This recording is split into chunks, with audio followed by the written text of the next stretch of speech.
A weight has been lifted from your It shoulders. really has. A spiritual weight been lifted from me. Hello, Internet. Knowing that we are almost halfway through the year and you still have another 7 months of this shit to go. Yay! Halfway done. Yeah, halfway in a bit. Halfway in a bit, yay. Okay. Hello, Pharaoh. Okay, are You you know. guys ready to get started? Yup. Sure. Oh, Pharaoh, sorry, we just finished the dad joke section. Sorry. Yeah. Ah, shucks, they're done. What are you gonna Uh-huh. do? Yep. All right, let's get started in 3, 2, 1. Welcome back to another episode of That Video Game Podcast, aka TVGP. I'm your host, Boston. Joining me as always is Moonpair Hello. and the Nymph. Hello. Let's do a quick plug here for our Patreon page at patreon.com/E1M1 or E1M1.cash. Those ones are the numbers. $5 a month tier is the recommended one. That gets you everything. Anything above and beyond that is greatly appreciated. At the $2 or higher tier, you get exclusive access to the Uncensored Outcast. So we're talking about all the stuff happening in our lives. We're talking about Pride March. We're talking about a new PC that's an old PC, the bumper system and plumbing issues. We got it all. We got all dad jokes too, of course. You can't forget those, unless you're me, and then I Yes. forget them every week. You also get early access to We Work Like It and Critical Misses. The $5 higher tier, you get exclusive access to the Critical Misses production meeting. Thank you to everybody who did like an accidental live listen to the production meeting in the Patron Peeps Discord channel this week. Yeah, I was like tickled by everybody that. seemed to be listening to it at exactly the same time. Yeah, that was really good. I appreciated that. And you get exclusive access to The Wayward Sons, a supernatural TV show watchcast that Moon and Imp are going through. All of that E1M1.cash. The ones and numbers. Couple of pieces of production and plug news here, real quick. I had someone reach out to me via email a couple of days, maybe a couple of weeks ago at this point, that wanted to ask me some quick questions about how TVGP was started for his kind of newsletter that he just started. So I want to plug it at vggpodcast.com. He did a podcast with his daughter for a really long time, and that stopped a while ago.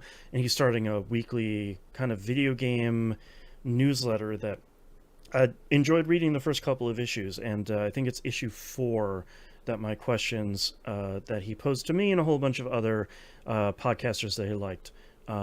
Those are over there. You can read that on the site over there. So that's vggpodcast.com. Go support another fellow independent creator over there.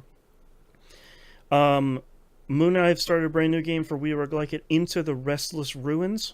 We talk about it on the first episode, but Moon and I are a big fan of Wales Interactive's FMV games, and I mean, it got him. We're such a big fan that literally when they were all on sale, I jumped into the general channel on our Discord, which I'm never in. Thanks for pointing that out, Pharaoh.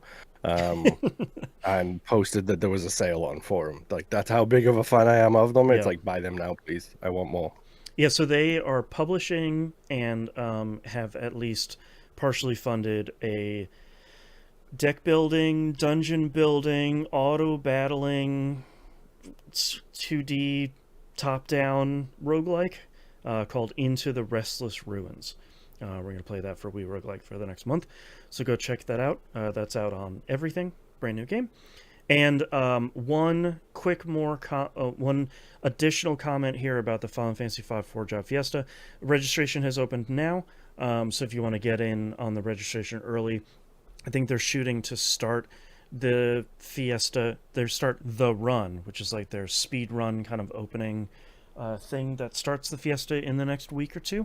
So you can register now and then kind of get started once the run is over. So once that starts, I'll be talking about it on the show because I have a sickness. and we'll talk about that once it comes up. I looked at my spreadsheet. This is the 14th year in a row that I've been running the Fiesta, so that's a lot of time. Yikes. So, forgefiesta.com, go check that out. Anyways, Moon. I mean, maybe you need to get a life. That's not, that's not where I thought that sentence was gonna go. I appreciate Go touch grass, Boston. I appreciate the bluntness of it.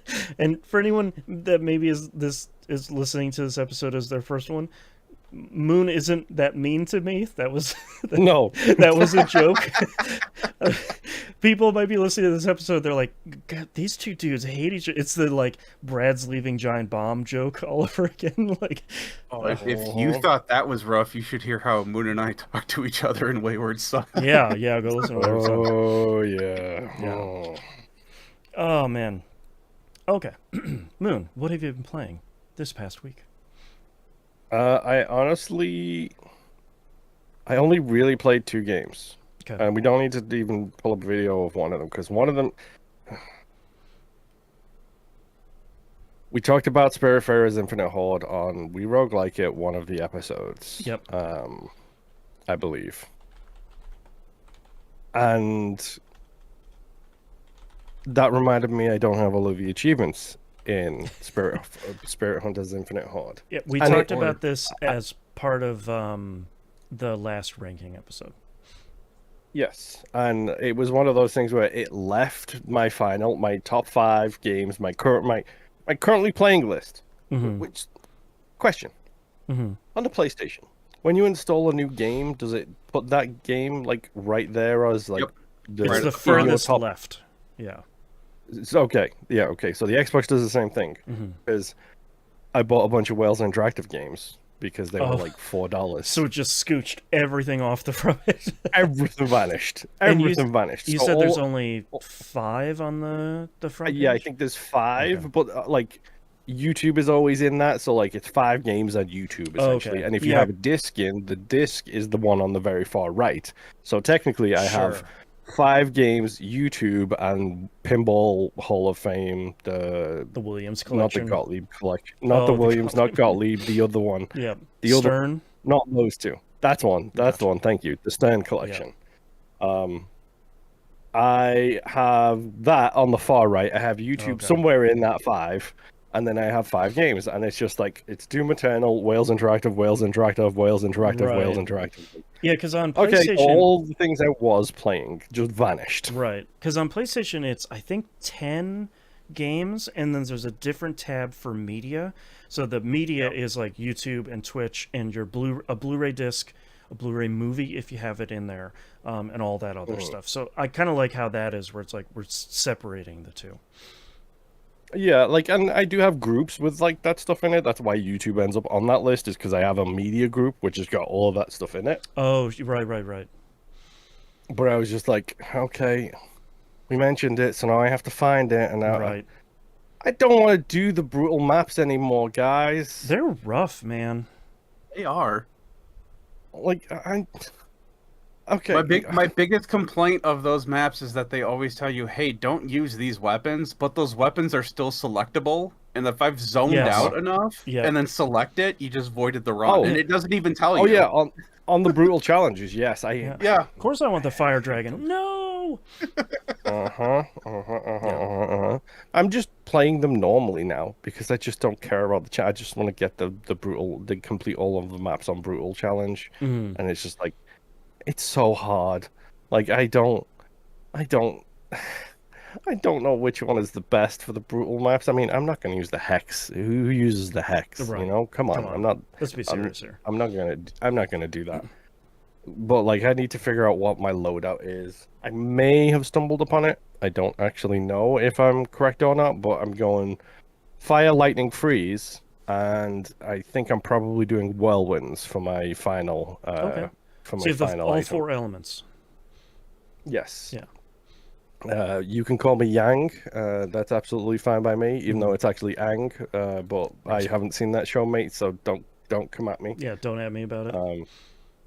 Yes. Speaking about anime this weekend, and it's just like, yeah, I haven't seen any of Avatar at all. Yep. Yang is actually from Ruby, which is a whole different kettle of fish, which Mm. I also haven't seen. For the record, again, don't at me. I don't need your anime takes. Right. Yang, Nobody the needs your blonde anime with the takes. shotgun gauntlets. Yes, Yang is the blonde one. Yellow for Yang. Anyway, It's been a while. I don't. I don't know why I know that. Whatever, it is what it is. But anyway, Spirit Hunt is back on the main deck now, so hopefully I should be able to get that finished at some point. It is no longer out of sight, out of mind. I'm tired. I did like so much work this week. It's unreal, and I worked on Saturday, and it was just like, okay, I guess this is my life now. And it that's has been what for months, but that's whatever. when the Bullet Heaven games have you the most.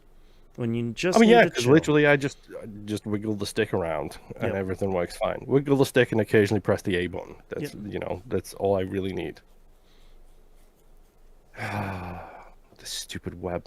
Stupid web. I hate the stupid web. Stupid web. I love you and I hate you. Because I'm trying to get the brutal things, and it's of course it's that stupid thing where it's just like, oh hey, you need so many brutal coins to get the brutal upgrade specifically for the brutal people, and it's Right. whatever. I just don't. No, I don't want to hear it anymore. Thank you very much.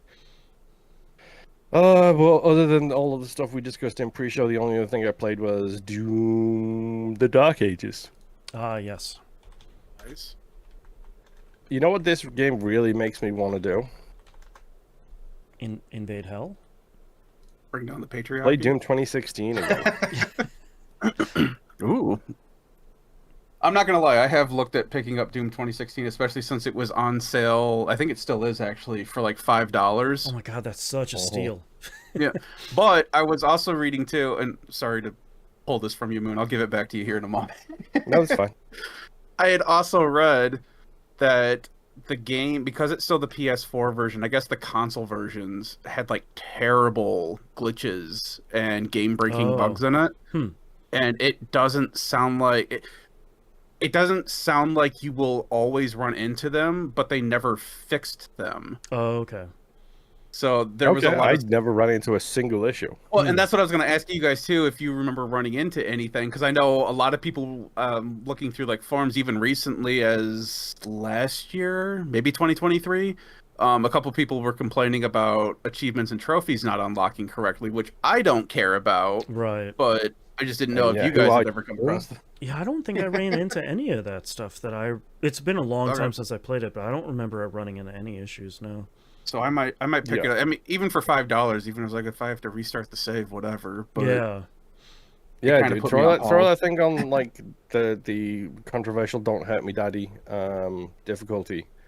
Hey, And, if it's not a Souls game, it's on easy mode. Yeah. Yeah, dude, do that and just enjoy how they somehow managed. So, quick aside here. Stop. Sidebar. It's incredible how in the 2010s they brought back two of the most legendary first-person shooter franchises and somehow told incredible stories with both in completely different ways. Like BJ in Wolfenstein is one of the best main protagonists in a first-person shooter that you've seen in forever. And the Slayer is the same, but also the Slayer just doesn't talk. Like, period. And BJ grunts. is like emotive and incredible, and the Slayer is just like, oh, you're talking to me on this screen? Let me just punch it real quick that you can't talk to me no more. Doom 2016 is a masterpiece of video games. I don't care what anybody says. And yes, I did get the full gamer score on Doom 2016. Dang, that's impressive. I did not do that for Eternal because that has multiplayer. And I was going to ask, when did the multiplayer come in? But I guess internal. Yeah, that was the second one. The 2016 had multiplayer, but there was basically like 2 or 3 multiplayer achievements, and it was all based on building the maps because they had that stupid id map tech in there. Oh, nice. The builder dude, I mode missed that in Forge mode from Halo. I missed that stuff so bad. You got all kinds of fun, dumb crap from those. Yeah, that's what they had. They had like I can't even remember. It was some stupid name. It was like InMaps or whatever. Yeah, it It was was like, yeah, it was build something. Let me look it up. I was gonna say I was gonna Yes. look it up too. But they had like that in that, and the achievements for multiplayer, and that was just like build a map. And it was just like, okay, here is one room, one spawn point, one gun. You're done. You got all of the achievements. Thank you. Just go away from with Snap multiplayer. map. Doom World. No, Or is it it's Snap Snap Map? Map. There we Okay. go. Snap What was map. Doom World? Doom World was something Oh, else they tried to put in. I don't remember Oh, okay. what that was. But yeah, they were like, "Oh, I- our new Snap Map system is like, you have to stop saying it." I feel badly saying it right now. You gotta Yes. you gotta stop doing that, man. Yep. But yeah, then Eternal just had a bunch of a multiplayer mode called Battle Mode in all capital letters, and it was just like, guys. So like, all of the achievements in Eternal that are missing are the Battle Mode achievements. Because, nope, I'm good. I don't need to play Battle Mode for 60,000 hours to get these achievements. I'm not battle mode enough, and that's okay. Yeah, I'm fine with that. I if I want to do that stuff, I'll just go play a Souls game. Like, There you go. you know, it is what it is. But Dark Ages is fun still. I like the story still. The expected thing that you expect to happen at the start of the game has just happened. I'm not really going to say anything because I think as I just mentioned, I think one of the strongest points of Doom is its story mode. Shocking, I know, Right. but it's true. And the thing that you think is going to happen at the start does happen. The other thing happens, and it's just like, cool, I'm meeting new characters. Somebody very clearly watched Bram Stoker's Dracula right before they started development on this game because the alright. bad guy looks like exactly like, not Edward Norton, the other one. Now was- I had on the tip of my Uh-huh. tongue until you didn't know everybody the knows. name, and then Everybody knows. Gary Oldman. That's the one. Yep. At Got the that. start of Bram Stoker's Dracula, when he's dressed as Vlad the Impaler and he has that red armor on him. Yeah, sick as hell. The bad guy looks exactly like that, and it's just like, yeah, you watched Perfect. that movie right before you made this game, didn't Yep. you? It's like, okay, sure. Well, yeah, it's fun. It's great. I think I have all of the guns now except for one, but I don't know if that one gun is going to come into this game or not, with it being the Dark Ages and everything. But if they Right. somehow don't have that gun in here, I'm surprised I haven't heard more pushback if they Right, don't have that gun. It's You know great, what it but is. the gun isn't in there. You could see Yes. that. Yeah.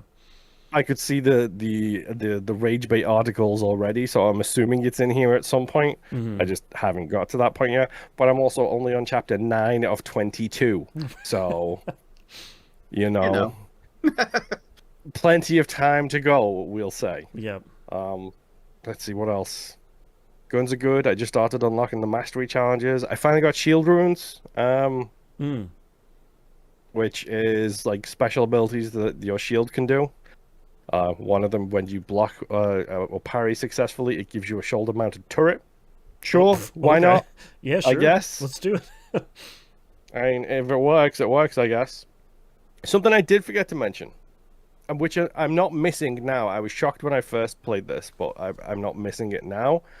The glory kills are gone completely. Oh, huh. Like, there is no glory kills at all, and as much as I scoffed when the glory kills were like talked about for 2016, it's actually a genuinely incredible part of that game. Mm-hmm. Especially when you get the rune that makes it go like 3 times faster or whatever, and it's like, and it's just a mess. It's like Yeah. a transformer mess of giblets. They're not in this game at all. Like, there's no glory kills. Interesting. The only time you get anything close to it is when you do like a special kill on a dude that has an upgrade, and you're just like, "Oh, give me that heart! It gives me more ammo. It gives me more health. Oh, It okay. gives me more something." And then you'll do kind of a glory kill, but that's it really. Yeah, Interesting. dude, it's the Dark Ages. I'm enjoying playing it, and some of these secrets are nightmarish. Yeah, that's it. Doom. I'm enjoying it. I hopefully will play it and finish it again at some point soon, but I don't know. And I've died like 4 times. But you get those sigils that let you just get full health right there. So it's like, yeah, this is cool. Mm. You technically killed me, but I don't care because I'm back to life and at full health, and now you're all dead. Yeah. Nice. Yeah, it's great. That's it. Nimp, tell me, show me something else. All right. So I have touched 3 games this week. Okay. First game, Appropriately or inappropriately? however they wanted me to. I had consent. That's so the important part. Yeah. exactly. First game, Helldivers 2. Oh boy. You wanna be- Okay. Yeah, fair. This is going to be kind of short, but so I unfortunately could not make it for the fight on Super Earth because managed democracy needed me elsewhere in Right. real life. So unfortunately, I could not be a part of that, which sucks because listening to everyone talk about fighting on Super Earth sounded like the coolest, dumbest thing ever, where you were running into other people who were also fighting on Super Earth at the same Yep. time. And not just the group that you were down there with. Yeah, your it was like a team. massive, kind of like a massive online Yeah. thing. And it's, oh god, I hope they bring it back, or at Yeah. least that type of mode or something, because that just sounded like pure chaos and awesome at the same time. So, since the last time I've played this game, because it's been a couple of months, they have done a ton to this game. I did a couple of bug fights, and they've added like fog, lighting effects, like Oh. they went all the way on lighting effects. It's creepy running around in this forested area that's like thick with fog and you can't see anything and you're by yourself because Ooh. you jumped in after everybody else, so you're trying to catch up. It looks beautiful. Like they've just done a ton since it's released. I still do the buddy system where if I see a random person, unless they're way out there just screwing off, one person should never be by themselves, so I always go to the person that's by themselves to help them out, and then usually we all round back and, finish whatever objectives we were doing. Mhm. So I've kept up with that, which has helped out a bunch of people because there's now a ton of extra unlocks to get, not including the War Bond stuff, which is their Battle Pass stuff, but like there's more stuff for you to unlock for your ship now. Oh, nice. More upgrades, more changes when you create the upgrades. Like one of the upgrades that I can get is the terminal that you go to upgrade your ship and your stratagems. The final upgrade that I need for that, the basic description is AI advancement has gotten so far that now HR is spending time lubing up your weapons, so now you get a permanent 10% faster reload on all weapons. Oh, wow. Okay. It's like, all right. That And the works. cool thing is, it pushes the terminals back further into the ship, so now you have to walk through like this hallway to get to those terminals, and it's all like these Helldiver flags, and everything's like gold laden and stuff like jeez. that. And I'm like, geez, they know what they're going for with this game still. So, one more thing that they have added that I had noticed was there is a weapon progression system now. Oh. It's only for primary weapons. It's not secondary So weapons there's or bars anything to else. fill, is what you're Yeah. saying. Yes and no. You don't see the bars, but there are levels now. I've still, because I was on the bug world, I was running around with the incinerary shotgun. Mhm. So I think I got that up to level 5 now. And what that has done is that has now made it so that I can unlock a different sight for the shotgun. I can get rid of the laser sight that's on there and just make it, I think they called it like unburdened, I think is what they called it, where I just removed the attachment that is defaulted on there. Oh, okay. And I can change the magazine type. The drum type that it comes with is still the biggest magazine you can get, but you can get a actual slot-fed magazine, so that way you have quicker reloads on it, but you have less shots with the shotgun. Oh, okay. You can also change out the choke, and while you're looking at the weapon, there is a grid screen to the right of the weapon, and it shows you when you're making these changes. There's also like the little pips and stuff too that shows you it's like, oh, it reloads this now instead of that or whatever. But when you're messing with the choke, it shows you the spread pattern for all the shots. Wow. Okay. So I think it was called like a medium choke on the shotgun now, which made it so that way instead of the spread being all across the graph, it is now right there, almost dead center. Oh, okay. which is great. It's really nice that they display that too, because a lot of games are like, oh, it decreases the spread. And it's like, cool, by how much? Like, are we talking about like 5 degrees or 95 degrees? The best part is that it seems like the weight of your current loaded magazine also impacts the handling of your weapon. So you will see the points on the grid will light up, and they have like a little magazine icon to the bottom left of that grid, and it shows you the different fill meters for the magazine to show you how the spread is impacted by the weight of your magazine being emptied. Okay. Like, they went gun ho with what they're doing with that. That's cool. But that's about all I've done. I showed up. I started on level 4 just to kind of ease back into it. Helped out a bunch of like 20 something cadets that were playing for the first time.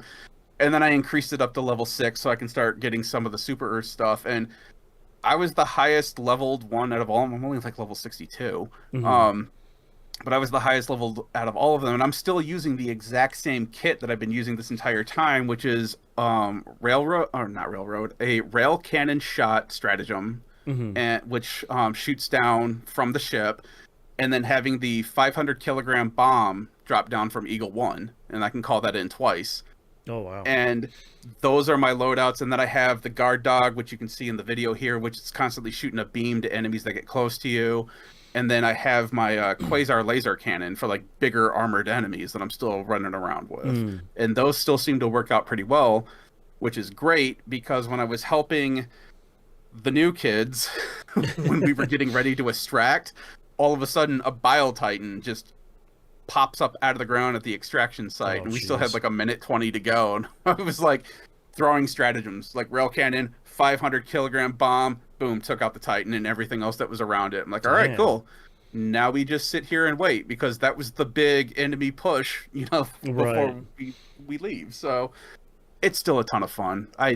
Helldivers 2 is a great game, and they've really improved a lot of what's happened here. So it's such a great game. I want to play more of it, but I can't. The next game that I played, I had been feeling like I wanted to play a Far Cry game. Oh, okay. The only problem is I've played all the Far Cry games that have come out, and there's not a new one out. So I'm like, what can I play that'll kind of scratch that itch? And then you played like the dinosaur one? Yeah, I played all of them. And what was the other one? That 80s one? The Blood Dragon? Blood Dragon. Yeah, there you go. Yeah, I've played all of them. Dang. Dedicated. So, I think I stopped after 4, so I think I don't have the dinosaur one, 5, or New Dawn in my repertoire. And that's the thing. I am not a huge Far Cry fan. It's just really. Are you sure? Yeah, it's just something dumb about these games. I think it's just the chaos that I can create. The chaos and the games. Ubisoft formula of like, yep, I'm just going to check off all these checkboxes. Yeah, it's like I just show up, I don't have to think about it. Meanwhile, half the map is on fire because I have a soft spot for Molotov cocktails, Naturally. So I don't have to worry about that side of the map because the enemies will be dealt with. So, as I'm looking through the game sales, because the consoles have a bunch of sales up right now, I was reminded that Ubisoft created a Far Cry style Avatar game. They did. Yes, they did. It goes on deep sale frequently. I own this game, and I bought it for like $4. Oh wow! So guess what I bought, including all of its DLC? Oh my gosh, what's this one called? Avatar: Frontiers of Pandora. Frontiers of Pandora. Which is actually meant to be a banger of a game. Like a bunch of people who I saw review this, like, hey, this is really great. Like really great. So, for those of you like myself who have only seen the first movie when it first came out forever ago, and keep forgetting that there's a second movie, it also ditto, yes. I don't. Again, my theme of the day. Don't at me. The second movie is so much better than the first movie. I'm just saying. Okay. Oh, okay. It's storytelling wise, the second movie is incredible. It's so good. It is not white man saves the planet kind of thing. Oh, good. So it is literally just like it's a mimetic effect where anytime the second movie gets brought up, I'm like, cool, I should check that out, and then just immediately forget about it. Oh. Can you remember the name of that movie? Way of the Water. There we go. Because, and only because I did not 2 hours ago before we started recording. I was trying to figure out, okay, where does this game fall into the timeline of the movies? Because Right. this game is canon to the Okay, movies. that was going to be my question. Yeah. So, looking this up, and I'll explain how this opens up while I'm explaining it too. The concept of this is that a group of Na'vi children have been taken in by the human group, and they are supposed to be being trained as like ambassadors, basically, between the humans and the Na'vi. Okay. Doesn't go great, obviously. But so there is, when the prologue of this game starts, it happens in 2146, which is 8 years before the Battle of Hallelujah Mountains. Okay. When was that, you may ask? Because I That's my definitely question. didn't remember, but had an assumption. That is the major battle at the end of the first movie. Okay. So this game starts just before the major battle and then continues into that in the prologue. But when the major battle happens, everything gets shut off at this human place that you're at. Mhm. And they even make a thing about it because like the story skips, what is it, 8 years into the future again, so that way it hits that battle, and then a person named John Mercer comes in and drops a line saying Jake Sully went full native and has turned the Na'vi against us. Okay. And I'm like, okay, I vaguely remember the main character's name from the first movie being Yep. Jake. I'm assuming it's Sully. that guy. Yeah. Yeah. I'm like, all right, cool. Something else happens, and there's another time skip. Oh, jeez. And it time skips 16 years. Oh, okay. So 16 years into this future, we're in 2169, which puts us at the prologue of the second movie, Way of the Water. Okay. Uh-huh. Got it. And that's when this game takes place. The rest of the movie, Way of the Water, takes place in 2170 because it does its own time skip. Mm-hmm. So the rest of the movie takes place a year after this game. Gotcha. Okay. Everyone caught up. No, yes. Now I'm getting it. Yeah, everyone shakes heads. Yes. Yes. All right, cool. So this is kind of a Far Cry game, which I'm fine with. That's kind of what I was here for. Notice here at the beginning of the game, here in the video we're watching, just collecting a bunch of sticks. Just, Exactly. Yep. When I watched a review video for this and someone's like, oh yeah, there's crafting, there's hunting. I'm like, cool, those are the two things that I want out of a game without buying like Cabela's Hunting 2018 or whatever, Right. you know? So like, all right, cool. I'm down for that. Let's check this out. Have There you is ever a- played Call of the Wild, out of curiosity? I don't think I have. Okay, that's a decent game that's usually on sale pretty frequently, like maybe wishlist it, and Yeah. it's literally a hunting simulation game that is Add it to my ridiculously list. detailed. We talked about Just it on the call it a show while. a long time ago, right? Yeah, I played it a while ago, yeah. Yeah. Let me It's tell called Hunter you, Call of the Wild. there was a brief moment where I had seen that. Oh wait, is Hunter Call of the Wild the one that's got like the sniper elite effects where like the bullet slows down and you can see where it's hitting and all that stuff? I believe so, yes. Okay. And it also has like the duck calls and the different Yeah. laws, and you gotta shoot to make money to get upgrades to increase your blah blah blah. And there's like a whole tracking thing. I once spent an hour tracking a deer, and it looped around and fooled me. So maybe humans are not the alpha predator of this That's planet. awesome. I might have to check that out. I have it on my list now. But there was a brief moment where I saw one of the Bass Pro games was on deep sale, and I'm like, I'm not big on And you're- fishing. You're like, but maybe. So anyway, there is a character creator. Once you get past the 16-year time jump, you have it's not a whole lot. It's hey, choose one of these 6 faces. Here you can choose the different paints that your Na'vi Okay. has on. You know, the striping and all that stuff is not paints, Right. but and then you can choose a voice. There's like 3 voices you can choose from. Then you can choose if you want male or female body. Remember, this game came out before Right. type A, type B, so you know, give it some grace. But and then you finally get into your game. And the best part about this is that they do scaling really well with this, because if you don't remember, Navis are 10 feet tall. Right. Humans on average are like 5 to, you know, sometimes 6 feet tall. Right. So you're So they're much larger. I like uh-huh. I like how you say sometimes 6 feet tall, like there isn't 2/3 of this podcast are 6 feet and over. That's true. Yeah, but we're not. But just not, say we that's have not the the majority. national average. We have the majority, bro. Yeah, We do, 2/3 yes. TVGP. But the best part is when you were talking to a human, they literally come up to your waist. So you That's are cool. looking deep down to talk to them if you're real close to them. I'm glad And they when you're kept go- that. And when you're going through human facilities, if it was a facility that had Nave in it and was built with that idea, some of the corridors are big enough for them to walk through no problem. Mhm. But if there were areas that were only meant for humans, or if it was a human base or outpost, they're not meant for Nave to be in there. So you have to crouch down to walk through the door and stay crouched to keep walking through the wow. hallways and stuff. That's so it's pretty like cool. yeah, it's pretty awesome.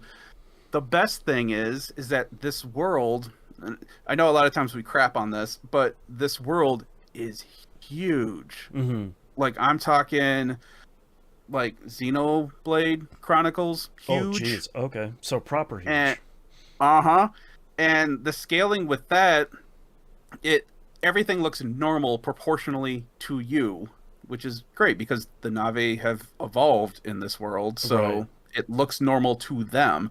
But there's so much verticality and scaling that you can do in this game. You can't climb stuff necessarily, but you can do, because you play this in first person. It's got that first person jump jank to it, where it's like if you hit a corner just right, you're standing on the edge that you shouldn't be on, and then you can continue jumping, around and making your way around areas. It gives you you a can't little get to. bit of extra help. Yeah.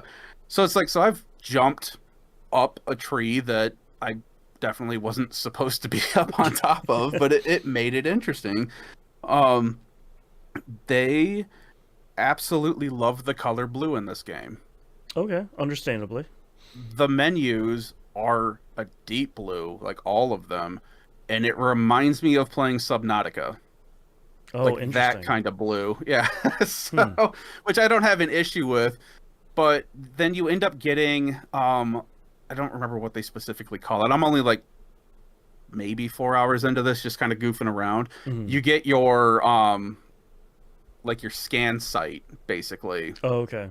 Where you hold down R1 and you have this blue circle that shows up in the middle of your screen, and that's how you can scan for enemies, things to hunt, plants of interest, points of interest, all that stuff. There's just so much blue in this game. Yeah. Like, it's kind of a lot, but it almost made me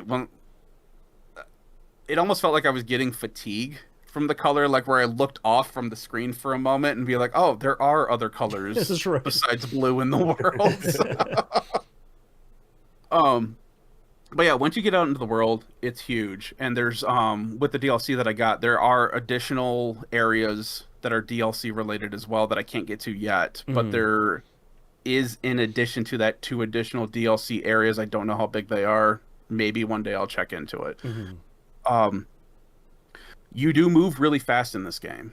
Starting out just running, you sprint pretty fast. There is not a stamina meter, so you can run as fast as you want. You carry the momentum really well when you jump. You can hold down the jump button to get like a higher jump as well, which all feels really decent, especially since in first person that usually kind of messes up a bit, but it feels nice in this. I've unlocked a ancestral skill, which has allowed me kind of like a double jump now, where it's just like it's not like a Metroid double jump or a Castlevania double jump. It's more like, hey, you just get somehow you have like an extra poof of air or something, and you're just in that position for a little bit longer to carry you on. Okay. But just being able to run through the forest is great, and there's the flowers in here. There are certain plants, especially on logs. If there's like logs or vines and stuff that you're on, there will be plants placed on them, and as you run through them, they will blow out something. And it's all lore captured and all that. You could read up on it if you want. I don't know any of the names of this stuff right now. But the idea is the plant will blow out these spores, the Na'vi breathe them in, it increases their lung capacity so they can run faster for longer. Oh. And so you're just like just hauling it across these logs, and it's a pretty high drop if you screw up negotiating where everything is at. I don't know if there's fall damage yet. I have fallen off of some pretty high things and not taken damage yet, but I don't know if this is one of those games where it's like you hit that threshold and you're just dead, or if you take damage. So that'll be something for me to experiment with at some point. But while running around, you will find animals that you can hunt, and you kind of need to do it because you do have an energy meter underneath your health. So far, I can only tell that the energy meter lets you regenerate health if you've taken damage. And the last time that I had really low energy, I had a warning that popped up that said, hey, you're not going to be able to regenerate health as well if you don't get that filled up soon. So I don't know if there's other disadvantages to not having energy or not. I did notice that fast travel takes energy away as well, so I don't know if you can't fast travel if you don't have energy, but interesting. It's not difficult to keep up with. It's just kind of a pain and kind of a weird thing that they have in there because you can hunt and you can eat raw food or raw, meat from the animals you kill, and you will gain like 25% health back or energy back. And then you're fine. Or you can find these plants, and they'll also give you like 25% energy back. So you find stuff scattered across the world that you can grab, and you can always keep that up. So that's not a big deal. It's just a weird thing that I don't really feel like should have been in this game. But yeah, it's odd. Yeah, maybe I'll find something interesting that'll keep that a reason to keep that fully stocked. Because right now I get up to 50%, and then I just let it sit until it drops down, and I start getting warnings, and then I eat something again, and then I'm good to go again. Whatever. While hunting though, and while gathering things, there's kind of, specifically with the gathering things, there's kind of like a mini game that you get where you have to hold down on your left analog stick where you are pulling, like I say you're getting a branch from a tree. You have to hold the left stick down on a certain radius and then hold down R2 for them to pull it off properly. Oh, interesting. And when you scan, like for the branch thing, when you scan it, you will see, hey, to get like a better version of this branch, you should be pulling it when it's raining, and it should be like nighttime, let's say. And if you have those two conditions and you manage to keep it within, because you'll see a circle pop up, and it'll show you the rough radius of the correct way to pull the branch off the tree. So if it's raining, it's dark, and you pulled it off in the correct way, you get a higher version of that item that you're trying to get. Interesting. And that item will be used for crafting. What I have found, though, whenever you have that pop up, is if you just quickly tap R2, at least on the PlayStation, you will briefly see where that cone is that you should be at to get that perfect pull. So then you can move your stick over to that position and then hold down R2, and then you still get like the perfect pull. Like it doesn't, if you do it for a quick beat, you don't get damage to it, and you get like the perfect thing. Does it really matter this early in the game? Absolutely not. Right. Because I'm so early in the game, it doesn't matter if I get like a common version of the branch, a fine version, or like a supreme version of the branch. It doesn't matter yet. But the reason to do this is for crafting, and you can craft armor, weapons. You can also you can't craft these, but you can also use human weapons like assault rifles and shotguns and stuff like that. You just have to find them in the world or be able to get them from a human trader.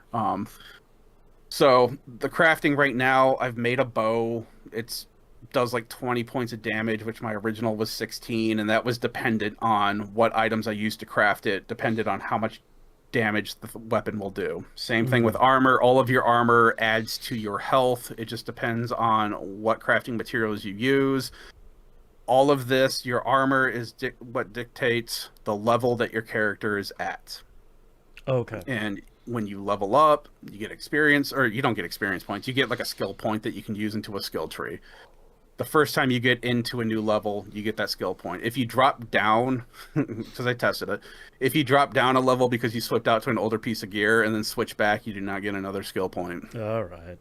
You know, I tried. So it's like, okay, cool, that's interesting, and that's based off of the armor, the amount of damage you can do, in earning an ability. Like one of the skill points I could put it into is like, hey, you do like 5% more damage now. And the skill trees aren't that big. I think there's like 10 or 15 skills that you can grab from like each window. Okay. That's not like, too there's bad. like a survival, crafting, warrior, you know, that kind of stuff. So it's all right, cool. I do 5% extra damage and all this other fun crap. And yeah, you can see in the video too just how short humans are compared to Nave. Mm-hmm. It is it's hilarious. so great they kept that scale. So while you're doing that's all the gathering stuff, the hunting stuff, there hasn't been anything besides I just kill an animal because I need meat, because I need energy. When you use your scan vision on an animal, it'll highlight like an orange point on that animal, and that's the weak point. And so far there's just been, hey, when you kill an animal, was it a clean kill and was it a merciful kill? Okay. I've been able to get merciful kills. I have not been able to get clean kills so far, and I'm guessing it's because you have to get that weak point hit, and it has to like pretty much hit them in one go or kill them in one go. Oh, sure. So it's like, all right, I'll mess with that more, but right now, again, I don't care about if I'm eating fine raw meat. I just need meat. So there is a whole recipe system for cooking and stuff. I haven't gotten any of that stuff. I'm just aware that it's in there because there have been like cooking stations that I can go to prep food. I just haven't had, I think you get like one recipe. I don't know where the items are for that right now. I don't want to look for them. I'm just fine with what I'm doing right now. But you do get like bonuses for like eating and certain types of foods and stuff like that. So it's like, all right, cool. Maybe in the future I'll mess with that. They do the nice thing of, hey, if you need this specific craft item, throw it on your wish list. We'll highlight it on the map for you, so that way if you see it, you know that's what you need. That's great. I love it.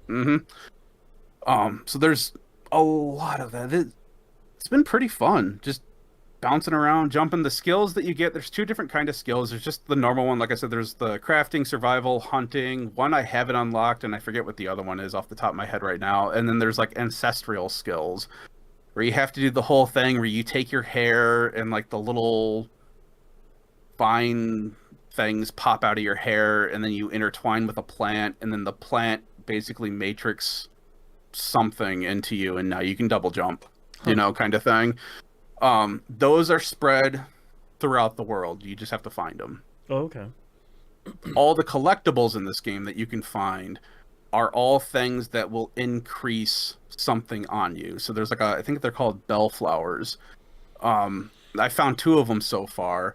They highlight when you're using your scan vision thing, so you see that something's over there, and it's kind of weird, and you can scan it, and it'll tell you what it is. But when you find these items, like this one for the bellflower, increases your health like 5% permanently. Okay. All right, cool. So you're getting rewarded for finding these, and I think they're tied to like achievements or something. Probably. Yeah. So yeah, it's like, all right, cool. Yeah, I'll run around and grab them if I see them. Other plants will give you skill points. So it's like if you see them and you're not doing anything that's time critical, yeah, they're worth getting to. And they're not, so far, they haven't been terribly difficult to find. So I was like, all right, cool, and just keep doing that. But yeah, outside of that, I mean, this is a great, it's still being supported too. They just had a patch release, 1.4, I think it was, back in April of this year, and this game came out in 2023. Wow. So they're still supporting the game. There is I did see an option for co-op play. Oh. Don't know anything about it. Haven't tried it. Don't know if it's worth it yet. Yeah. I'll try to look into it this coming week. But so far it's been fixing that thing where it's like, all right, cool, I'll go do this main mission, and now I'm going to go hunt this thing that is way too big for me to be fighting. And, perfect.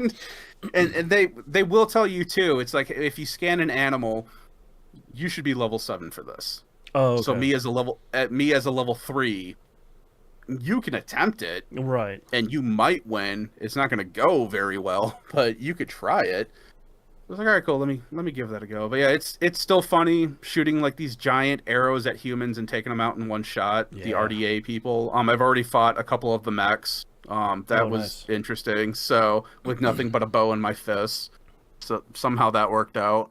But yeah, still a lot of fun. So I am enjoying Avatar again. Nice. I might remember to watch the second movie at some point. So my last game that I played this week was Clair Obscur's Expedition 33. Yeah. Boston, did you play any this week? No, I did not Okay. have time, largely because of the second game I'll be talking about this week. No problem. How far have you gotten? Like, have you gotten to Act 2? No, not yet. Okay. I have gotten to Act 2. Okay. I feel like I'm pretty close. Are you in, like, the Stonewall dungeon or whatever they called it? I think I'm heading that way. Okay. So that dungeon, it's pretty long. That's what leads you into Act 2. Okay. So, good. I'm not gonna say anything about I've Dude, heard some rough. stuff, but I'm trying with a game that is as popular and as surprisingly popular. There's so many people out there. I haven't been on social media a lot lately, but the game has been honest enough to be. People out there have been like winking and nodding of like, boy, can you believe what happened at X, Y, and Z? Oh my god, I can't. I was like, that's still. This is not a Blue Sky RPG. No, at but all. like these are still like kind of spoilers. Like if you want people Yeah. to like this game that you're super invested in, like stop casually spoiling. But like, oh my, isn't that crazy how depressing this scene was? It's like, bro, come on, man. Chill Yeah, out. so I'm not going to talk about any of that, but getting to Act 2, I had to take a break from the game just so I could digest the lore dump that you get at the end of Act 1. So it's like, that is a lot to take in, and I need to sit and think on this for a moment. And you had to digest fighting that mime too. Dude, those mimes are awesome. Those are intense fights. They are. Every time I play this game, my son pops down here and we'll sit here and talk about it because he beat it. And he absolutely loves the music for the mimes. And it is funny how upbeat the mime music fighting is. And the soundtrack is great too, especially the battle it's funny, theme. Yeah, it's funny how upbeat this game generally is, considering how dark it can get. Because I put in my notes, it's like this game feels cheery, it feels playful, it feels mischievous, and then it just kicks you in the throat with something difficult. It's like it's very not, like French. difficult in the game, but yeah, exactly. It's Life is geez. beautiful until it's terrible. It's just like, wait, hold on, no, my feelings. I do want to point out, my son had me do the thing with the trash can at the very beginning. Did you discover that? Thing with a trash can. Okay. Oh, in like the Chrono Trigger festival At the very beginning. Yeah. No, I did a bunch of stuff because it felt very much like the Chrono Trigger festival at the beginning, where I'm like, all right, I should probably spend my time investigating a bunch of this stuff because it feels like either I'll get some fun stuff or it'll be important later. You do get a bunch of fun stuff, like the main character Gustav. You get like a haircut for him, and I'm like, I don't like this at all. Like, what do you? Gustav should be this like scruffy. Who does he look like? He looks like I'll look it up. But anyways, Okay. Robert Pattinson. He looks like Robert Pattinson, but like, and his normal hair is pretty cool. It's this kind of like scruffy thing, and the first hairstyle you unlock for him is like this very clean cut, like gelled over, and I'm like, no, that's not. That's not. And then it has a man bun in the back. And the next one, the next haircut that I got for Gustav was another man bun. And I'm like, what is with this guy in man buns? That's right. What the... Yeah. Also, he's not voiced by Robert Pattinson, even though he looks exactly like Robert Pattinson. Yeah. Which is weird. He's voiced by Charlie Cox, the Daredevil guy. We have Robert Pattinson at home. Exactly. Also, like The just trash- make him look like Charlie Cox. Like Charlie Cox is a good looking dude. Yeah, just Like scan them. yeah, like yeah, get him in the Kojima scanner. Like come on, man. Exactly. But the trash can thing was just an extra thing. You get like a picto from it, and I don't even Oh, okay. remember the picto off the top of my head. But it's like you just have to talk to this trash can a couple of times, and then you discover something. It's like, Okay, all right, that's cool. fine. But yeah, so we get, and I'm just gonna talk about prologue stuff Mhm. right now. So if you don't want to hear anything about prologue stuff, go ahead and skip forward.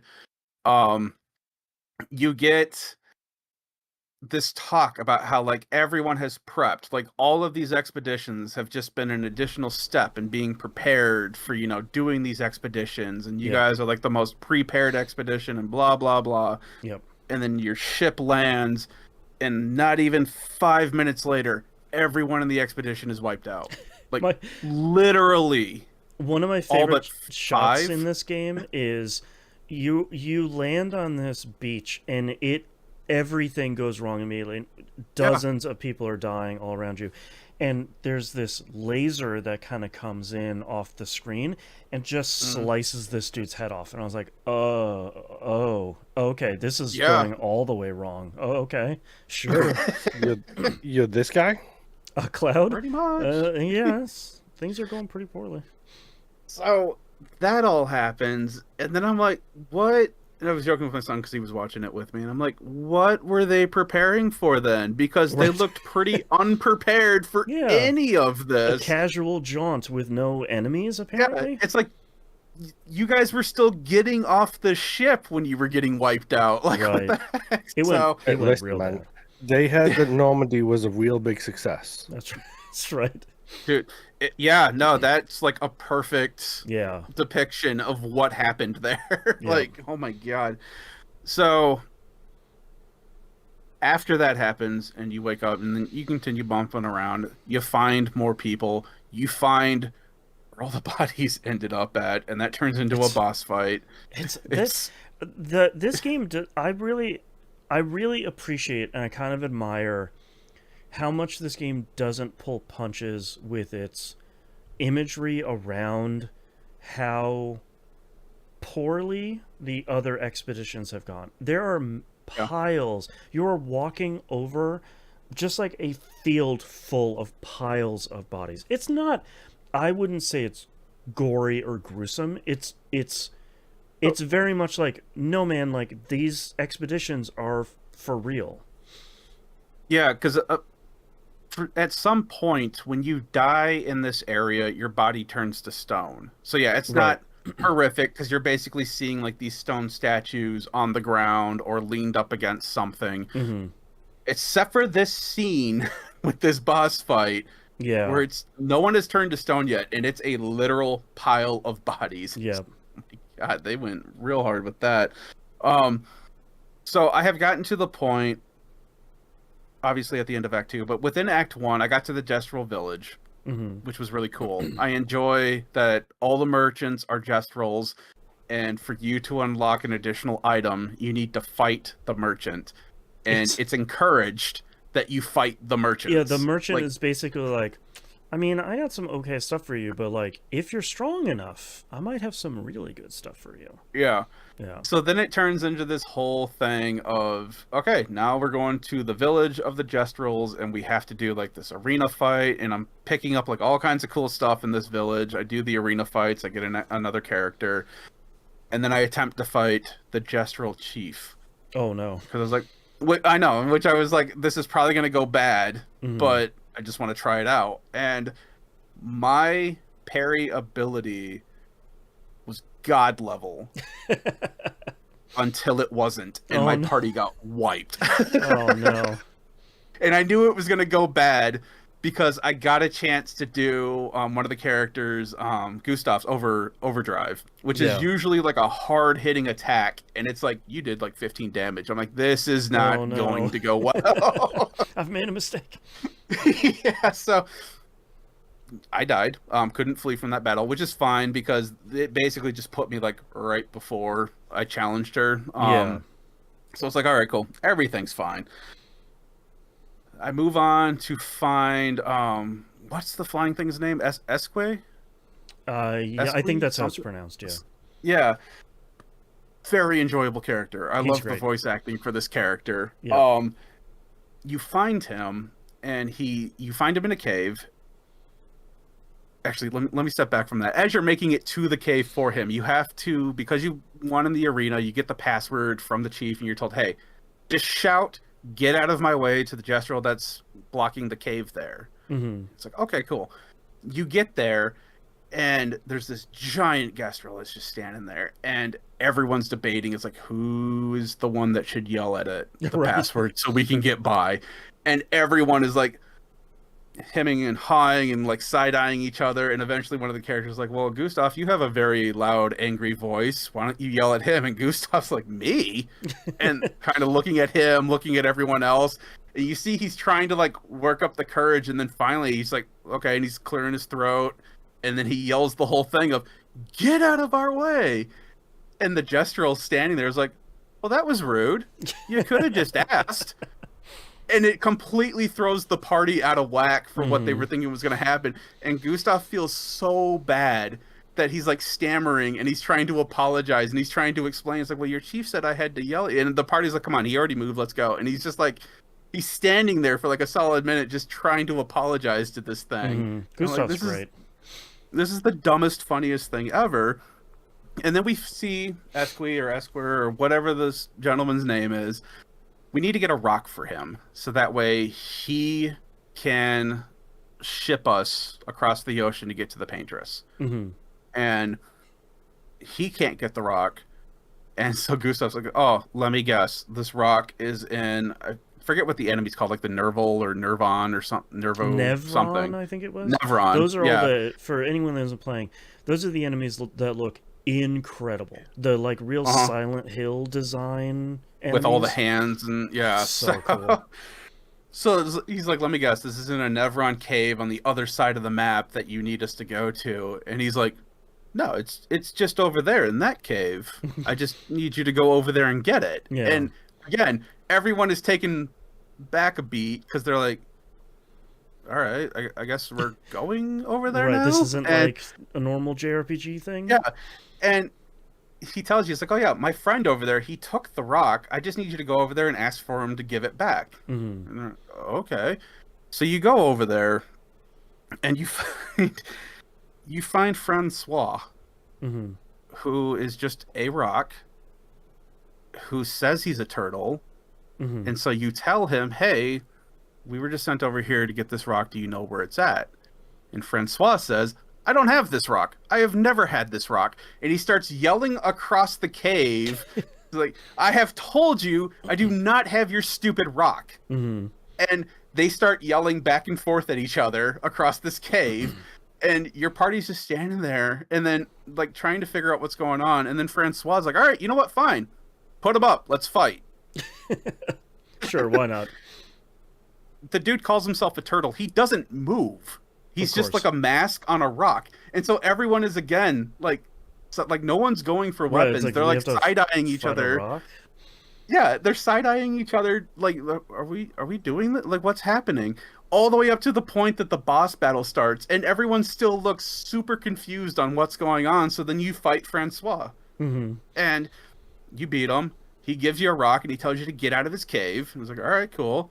And we give the rock back, and he's looking at it. It's like, this isn't my rock. And then you hear from the other side of the cave from Francois, I told you, I have never had your stupid rock. Great. Oh my god, this is great. Everyone's super confused. So, yes, this has been a really fun game until it gets really dark. And then you just need a moment to ruminate on what just happened and life choices. So, I am going to continue playing this. I'm going to try to pick it up again this week. But, yeah, I just needed a moment. I've had a lot of fun of exploring. I do understand everyone complaining about not having a mini-map. That is kind of annoying up to this point, especially with the dungeon that you're about to get into. It's dark in certain spots. Oh, great. There's a lot of branching paths, which it took me a moment just to try, because a lot of them loop back So it's like Oh, you can okay. take a path and it will generally lead you back around to where the branch started, kind of thing. And then it's like, okay, it wasn't this one, it's this path that I need to take now, kind of thing. Mm-hmm. So it's pretty safe to assume that if you have to crawl under something, that's probably a side path. If Oh, you have to yeah. use like your grapple hook or If you have to whatever, do a little platforming, that's a side path. yeah. Yeah. So it's like, all right, cool. So I managed to I believe, map everything out in my head and get through it. So it just also didn't help that gets super dark and it's stupid. But Yeah, it's not impossible. It's just one of those things. Just like, man, if I just had like, not even a mini map, but just a map that I've drawn as I've gone through the dungeon, that would make just such a huge difference. yeah, just like like a dungeon explorer Yeah. map thing. But my L is pretty awesome. Yep. I have gotten her to max damage now already before I got into the next chapter. Because marking and setting her up in her virtuous stance, and then using the roulette picto, which has been kind of weird. And it's like, yeah, boom, max out 99999. It's like, sweet. Nice. All right, but so yeah, that's all I've been playing this week. All right. I have 2 games here. First up is Blueprints. Day 237, I have finished Blueprints. Nice. You say that? There's Are still you sure? Yeah, no. Well, yes. So there's still 2 more things to do in the game that I don't want to do. I will probably do one of them accidentally as I'm working on other in-game trophies. The last one, I think the payoff would be really cool. I just don't want to go through the setup to do it. I would like to talk about it, but it really is the last mystery in the game, fair disclosure, that we know of at the moment. And I don't even want to like talk around it, but the setup of getting it is, even on paper, sounds pretty annoying. And I was like, I don't want to go through the trouble of doing this when I feel like the thing that I just did was a nice cap on the game overall. And like the thing I just did got me another cutscene. I was really happy with the cutscene, really happy. The voice acting throughout this game is incredible. There's very little, but what is in here is really good. And I think I realized that if I mentioned it last week, that if you're going to start playing Blueprints, your first objective, of course, is to get to room 46.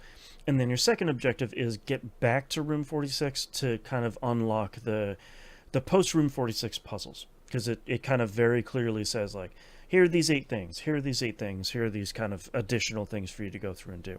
And I think the thing that I came to terms with Blueprints in kind of reaching this milestone and hitting this ending is,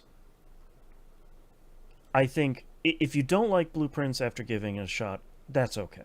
Like this definitely isn't going to be a game for everybody. Like we've talked about, I encourage people to sort of have a roguelike approach to it, where you're not going to quote unquote win every quote unquote run. And I think someone mentioned it this week, I think it was Austin Walker, of like, you should treat it more like a board game. Like, you're not going to win every time you play a board game, and that's okay, because you're going to learn more mechanics, you're going to figure out other puzzles, you're going to have fun with something else that isn't, winning outright. And I think the sooner you kind of leave that idea behind of like, I beat every level, it's not that type of game. So I think for me, I feel satisfied at the point that I finished. And I think that to me is kind of the biggest thing of like, okay, I've gotten to the point where I'm like, that's a good ending. I feel satisfied with how sort of everything it addressed sort of wrapped up. I'm okay there. And there's other stuff. I'm sure there's other stuff that people will find as people can kind of continue to dissect the game over the next however long. But for me, I think that's the best place for me to end. And I think part of it is there's one cipher puzzle near the end that I didn't know how to solve because I would have never known how to solve it because I don't know how to do it. And I don't want to spoil it because it's kind of like the hinge point of the last third of the game is this puzzle. So like everything from there on, I felt like was too difficult for me personally. And I feel like this is the thing that I try to recognize with all these kind of puzzle games that I play, where it's like, okay, this is the point where I am going to have trouble putting all the pieces together myself. So that's probably the road to the end for me of like, I feel happy playing this game and like figuring out all this stuff and looking at all my screenshots and flipping back through my notebook and everything. That makes me feel good, but having to like follow a walkthrough to see the rest of this, that's kind of frustrating. So again, it didn't ruin my enjoyment for the game. Spoiler alert, this will probably be my game of the year unless something else is like outstandingly incredible. But it's kind of the natural end of the game for me. So I do still have 5 trophies left, and so it's kind of confusing because the achievements that you're getting in game are trophies, and they show up in the trophy room in the game and everything. Those also correspond to PlayStation trophies, but they also correspond to Steam achievements, Xbox achievements, and stuff like that. So it's kind of rough because there are 16 trophies in the game, and the last trophy to get is get all 16 trophies. And then by getting that one, you get the Platinum Trophy on the PS5. So there's a little bit of confusion there, but I have 5 trophies left to get. One of them is Finish Dare Mode, which I'm working on right now. We talked about that last week. Finish Curse Mode, which I don't even want to get into right now. I'll talk about that in a future week.